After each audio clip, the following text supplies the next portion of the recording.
अस्सलाम वालेकुम स्टूडेंट्स।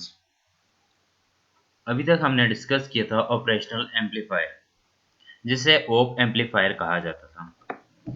तो ओप एम्पलीफायर जो है ओप एम्प, ये लो कास्ट इंटीग्रेटिंग सर्किट होते हैं जो कंसिस्ट करता है ट्रांजिस्टर, रेजिस्टर एंड कैपेसिटर। ये कह सकते हैं कि op amp is combinations of transistor, resistor and capacitor. Op amp को यूज किया जाता है आईसी में। आईसी कहा जाता है इंटीग्रेटिंग सर्किट, जो कि हम मोबाइल्स में यूज करते हैं। इसी तरह बहुत सारे इलेक्ट्रॉनिक, जितने भी इलेक्ट्रॉनिक डिवाइस होते हैं तो उनके आईसी सर्किट होते हैं। तो इस किस वजह से यूज करते हैं?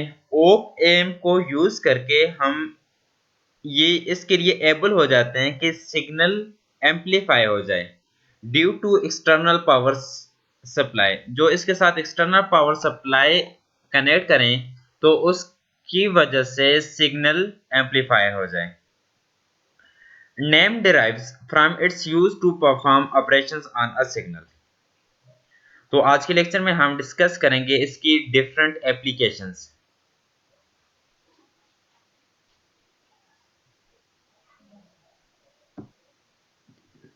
फर्स्ट वन सिंपल एम्पलीफायर, फिर डिस्कस करेंगे समर्स, उसके बाद कंपैरेटर, इंटीग्रेटर, डिफरेंशिएटर और लास्ट में ये एनालॉग टू डिजिटल कन्वर्टर।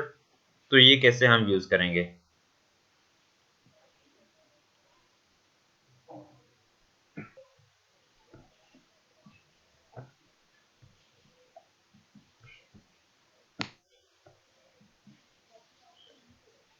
तो सर्किट इसका सिंबल जो होता है, तो इसमें हमने ये कहा था कि पिन जो यूज की जाती हैं, पिन एंड आइडेंटिफिकेशंस। यहाँ पर ये देखें कि जो दो इनपुट यूज की जा रही हैं, जिसको 2 और 3 पिन एज ए यूज किए हुए हैं, और 6 जो है 6 पर आउटपुट मिल रही है। 2 जो है इसे इन्वर्टिंग इनपुट कहा जाता है क्योंकि ये नेगेटिव। 3 ये नॉन इन्वर्टिंग इनपुट, जो कि हमने काफी डिटेल के साथ पढ़ा था। 6 आउटपुट है, जो हम इनपुट देंगे तो उसका रिजल्ट हमें आउटपुट पर मिलेगा 6 के ऊपर। 7, तो 7 प्लस वोल्टेज सप्लाई मींस कि जो एक्सटर्नल वोल्टेज सप्लाई हम यूज करेंगे, और एक्सटर्नल वोल्टेज सप्लाई जो यूज करेंगे उसको पॉजिटिव टर्मिनल के साथ जब कनेक्ट करेंगे 3 के मींस 3 के साथ, तो इस वजह से इसे plus voltage supply VCC represent किया हुआ है। 4 जो है, तो यहां पर ये देख लें कि 2 जो है पिन 2, तो ये नेगेटिव है। तो अब 4 किसके साथ है?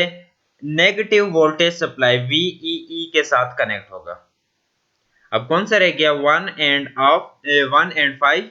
तो 1 एंड 5 जो होगा तो ये ऑफसेट नल होंगे।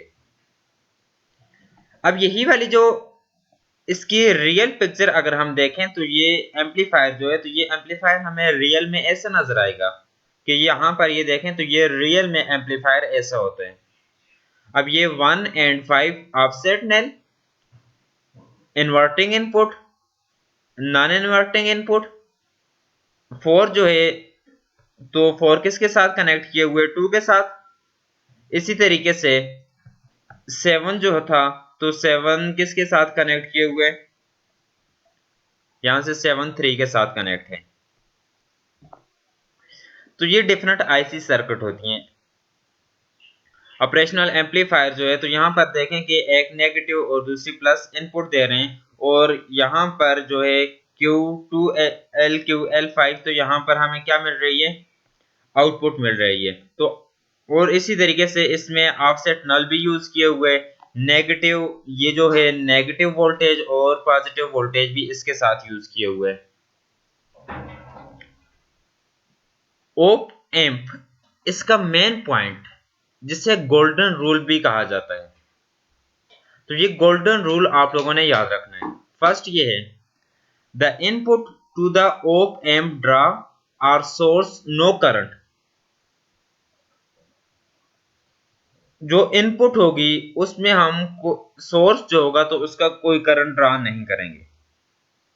Second, op amp output will do whatever it can to make the voltage difference between the two input zero। तो ये दो गोल्डन रूल हैं जिनको याद रखना है। इन्वर्टिंग एम्पलीफायर, तो इन्वर्टिंग एम्पलीफायर में जो एक्सटर्नल पावर सप्लाई यूज की थी वो नेगेटिव टर्मिनल के साथ यहाँ पर कनेक्ट है। ये देख लें कि रेजिस्टर भी नेगेटिव टर्मिनल के साथ कनेक्ट, और इसे वोल्टेज कौन सा, इसे पॉजिटिव वोल्टेज नेगेटिव के साथ कनेक्ट करेंगे और पॉजिटिव वोल्टेज देंगे इनपुट जो होगा।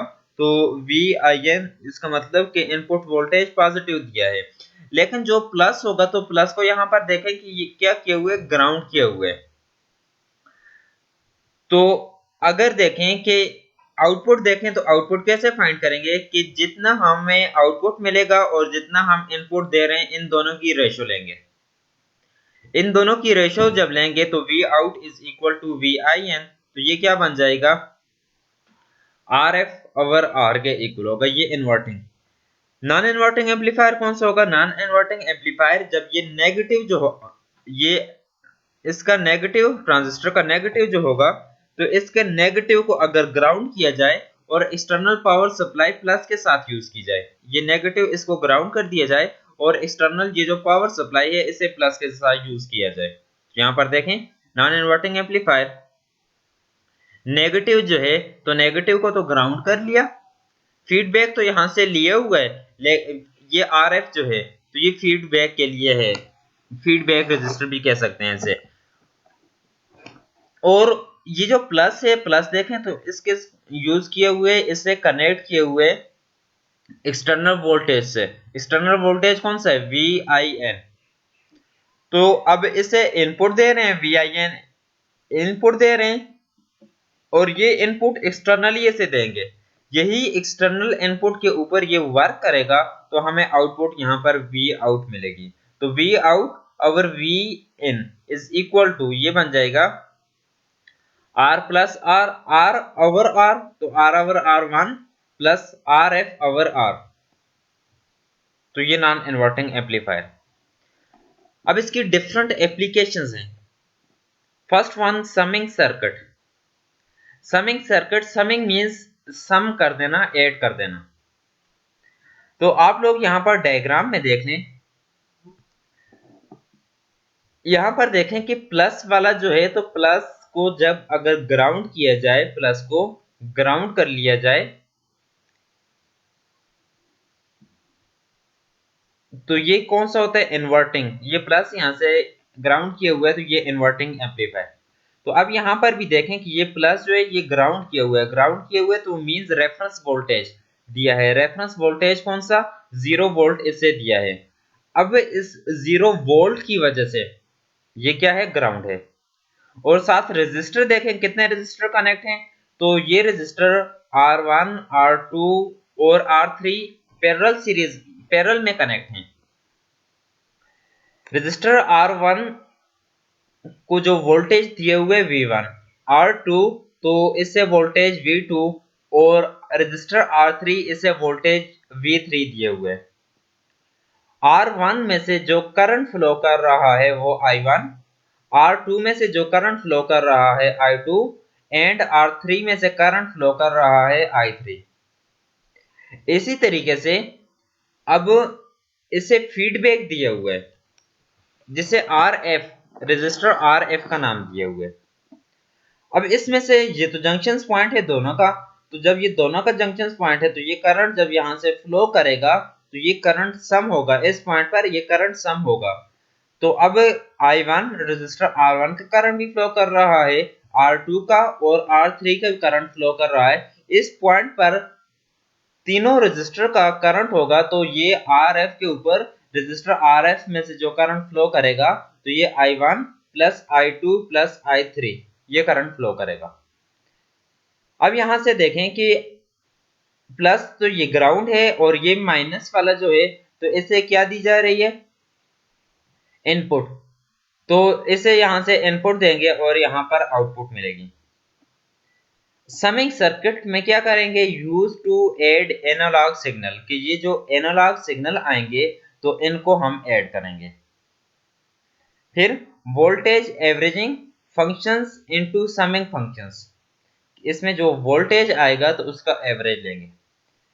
Calculate close loop gain for each input, तो ये 3 इनपुट बन रही है। यहाँ पर तो ये सिंगल इनपुट है, लेकिन यहाँ पर ये 3 इनपुट बन रही है।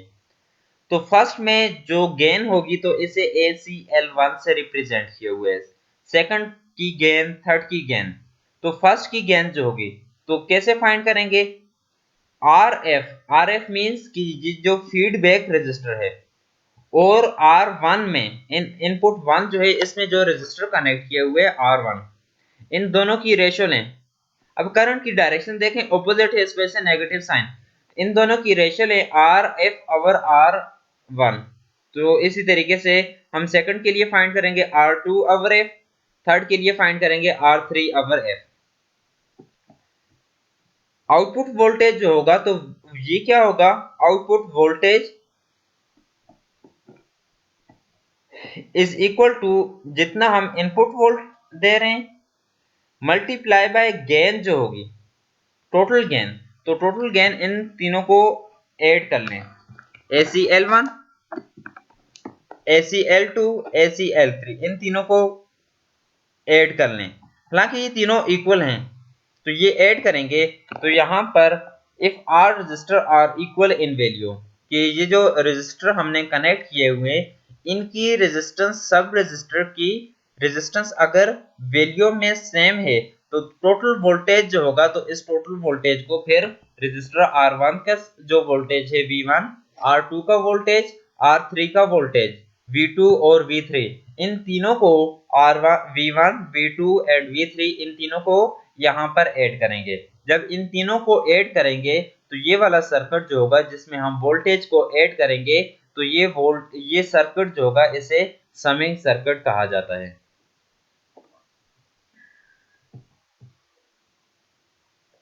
डिफरेंस सर्किट, डिफरेंस सर्किट क्या होता है, अब ये देखें कि इन्वर्टिंग और नॉन इन्वर्टिंग, इसमें हम इसको नेगेटिव और पॉजिटिव को ग्राउंड कर लेते थे, लेकिन अब यहां पर ग्राउंड करेंगे नहीं। इसमें डिफरेंस सर्किट में ये जो डिफरेंस सर्किट होगा तो इस डिफरेंस सर्किट में दो रजिस्टर यूज करेंगे, एक रजिस्टर R1 और दूसरा रजिस्टर R2। इन रजिस्टर के साथ वोल्टेज जो कि पावर सप्लाई होगी, एक्सटर्नल पावर सप्लाई, वो यूज करेंगे V1 और V2। रजिस्टर R1 का जो वोल्टेज होगा V1 और रजिस्टर R2 का वोल्टेज V2। अब फीडबैक देखें तो R3 एंड R4, लेकिन R4 को एज ए फीडबैक यूज नहीं करेंगे क्योंकि जो आउटपुट है उससे दोबारा सिग्नल नहीं लिया जा रहा। R4 जो है आगे ग्राउंड कर लिया है, तो ये R4 एज ए फीडबैक नहीं होगा। Use to subtract analog signal, output signal is proportional to difference between two input, कि अगर R1 और R2 ये जो रजिस्टर हैं इसके दरमियान इनका जो वोल्टेज V1 और V2 जो है अगर इनके दरमियान डिफरेंस ज्यादा कर दिया जाए, जितना डिफरेंस ज्यादा करेंगे उतना ही आउटपुट वोल्टेज जो होगा, आउटपुट सिग्नल होगा, वो उसमें उतने, क्योंकि ये प्रोपोर्शनल है, उसमें उतना ही डिफरेंस पाया जाएगा। तो V आउट हम कैसे फाइंड करेंगे, तो V आउट यहां पर आउटपुट जो वोल्टेज या आउटपुट सिग्नल जो मिलेगा तो ये हमें मिलेगा V2, V2 कौन सा है यहां पर, ये V2, V2 के साथ कौन से हैं R3 एंड R1, ये फीडबैक के, और R4 जो है तो ये R4 ग्राउंड किए हुए हैं, divided by R4 plus R2 into R1 minus V1 R3 over R1। तो अब यहां से देखें कि रजिस्टर को अगर कांस्टेंट में क्योंकि रजिस्टर तो जितनी भी इसकी वैल्यू होगी ये फिक्स्ड वैल्यू होगी, ये कांस्टेंट वैल्यू के साथ अगर देखा जाए तो V2 और V1 ये कांस्टेंट नहीं है, वोल्टेज कांस्टेंट नहीं है, इस वोल्टेज को चेंज किया जा सकता है। अब इसको जितना हम वोल्टेज को चेंज करेंगे इतना ही इसका ये प्रोपोर्शनल होगा, इतना ही ज्यादा डिफरेंस होगा। V out is equal to V2 minus V1। तो यहां से देखें कि जितना इनपुट V2 और V1 कौन से हैं, इनपुट हैं, जितना इनपुट का डिफरेंस होगा उतना ही आउटपुट जो होगा तो आउटपुट में डिफरेंस पाया जाएगा।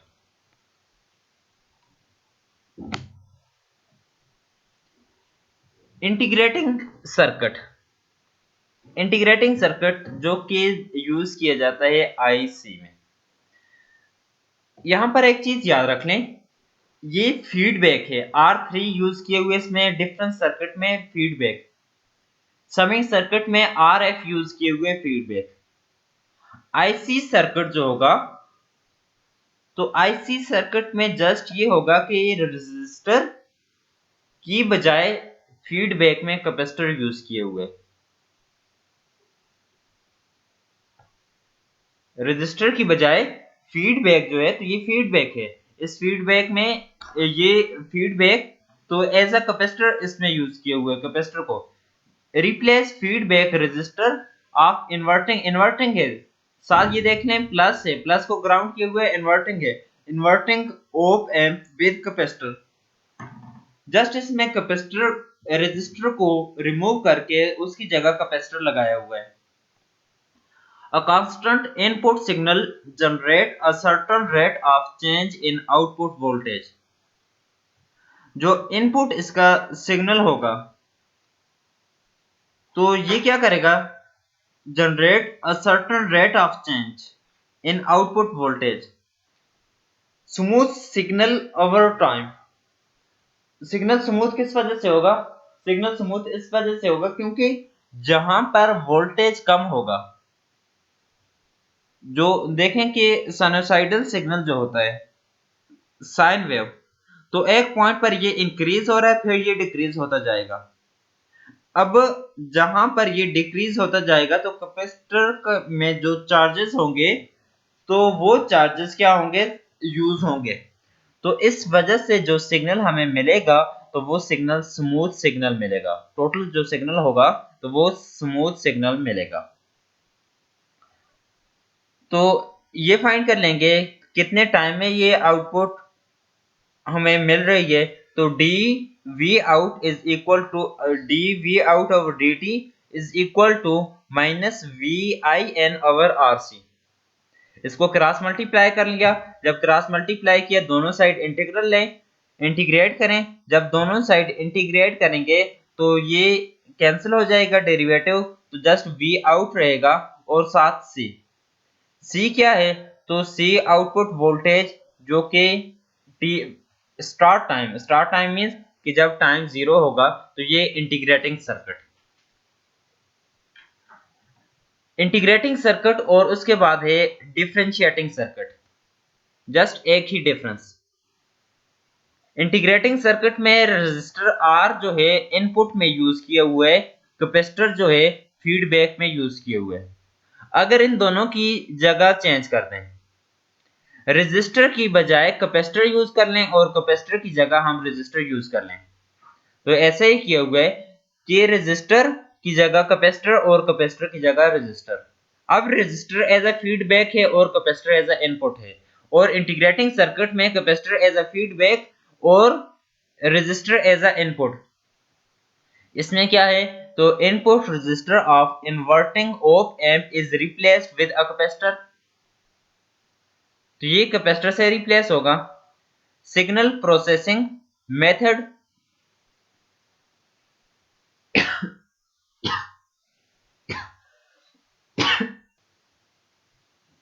और इसी तरीके से आउटपुट सिग्नल जो होगा तो output signal is scaled derivatives of input signal, तो इसका हम डेरिवेटिव लेंगे, इस वजह से इसे डिफरेंशिएटिंग सर्किट कहा जाता है।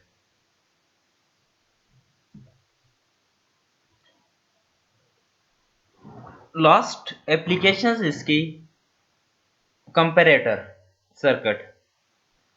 तो कंपैरेटर सर्किट इसको हम यूज करेंगे determine if one signal is bigger than another, कोई एक सिग्नल इसमें से ज्यादा हो। No negative feedback, infinite gain and circuit saturate. इससे प्रीवियस जो सर्किट थे तो यहां पर ये देखें फीडबैक, सब में फीडबैक यूज की हुई है। जो सिग्नल ज्यादा होगा उससे हम दोबारा लेंगे, उससे दोबारा लेकर इनपुट को दिया जाएगा। अब इसमें क्या है, तो इस केस में नो नेगेटिव फीडबैक, कोई नेगेटिव फीडबैक नहीं दी गई। Infinite gain and circuit saturate, तो इसकी इनफाइनाइट गेन होगी। Saturation's output is most positive or most negative value। देखें इसका जो सिग्नल होगा तो एक सिग्नल इसमें इनपुट में V1 और V2 है, V1 नेगेटिव और V2 पॉजिटिव। इन दोनों में से एक सिग्नल ज्यादा होगा। तो जो सिग्नल लेट्स सपोज V1 ज्यादा है तो आउटपुट V1 क्या है, नेगेटिव, तो आउटपुट जो मिलेगी, आउटपुट ज्यादा जो होगा तो ये नेगेटिव होगा।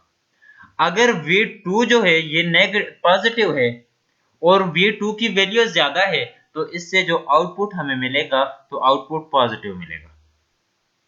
तो ये डिफरेंट एप्लीकेशंस थी। और लास्ट है एनालॉग टू डिजिटल कन्वर्टर, कि हम एनालॉग से डिजिटल कन्वर्टर में कैसे कन्वर्ट कर सकते हैं। आईसी जो होंगी जिसे इंटीग्रेटिंग सर्किट कहा जाता है, तो इसे यूज करके transform a signal from analog to digital form. Analog जो होता है कंटिन्यूस में होता है और डिजिटल जो होता है तो ये डिस्क्रीट फॉर्म में होता है। माइक्रो प्रोसेसर में यूज किया जाता है। और दूसरा ये भी अगर देखें तो सिग्नल जब डिजिटल फॉर्म में होता है तो इसमें लेस नॉइस होता है। एडीसी क्या, एडीसी का मेन काम, ADC means analog to digital converter, इसका मेन काम क्या है, ये लिंक प्रोवाइड करता है बिटवीन एनालॉग वर्ड। तो इसमें ये लिंक प्रोवाइड करेगा। तो किस में यूज किया जाता है, वोल्ट मीटर में, cell phone, thermocouple, digital oscilloscope में यूज किया जाता है। तो ये डिफरेंट एप्लीकेशंस थी ओप एम्प की।